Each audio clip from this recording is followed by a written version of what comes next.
Hi everyone, welcome back to my channel. Boyfriend ni Catherine Bernardo na si Mayor Mark Alcala, nagalit nang may kumuha ng video na isang staff sa restaurant na pinagkainan nila.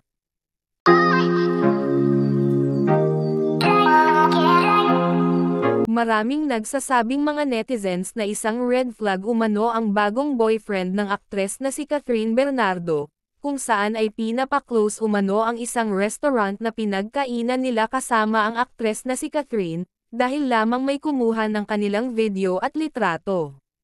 Maraming nagsasabing isang red flag at napaka-OA umano ng boyfriend ni Catherine, alam naman daw kasi ng mayor na isang celebrity ang kasama nito, kaya kahit sino daw ay talagang kukuha ng video o larawan ang makakita nito. Talagang iba at mayabang daw talaga umano itong boyfriend ng aktres. Sabi pa sa isang source, nakasama lagi daw umano nila Catherine ang mga magulang o pamilya ng kanyang boyfriend na si Mark Alcala. Sabi pa na kapag lumalabas daw ito ay mas gusto daw nito na walang makakita sa kanila, kaya pilit daw nitong pina-private ang kanilang mga lakad. Parang uminit nga ang mga ulo ng mga netizens, lalong-lalo na ang fans ni Catherine, dahil nababash umano ang kanilang idol dahil sa naturang mayor.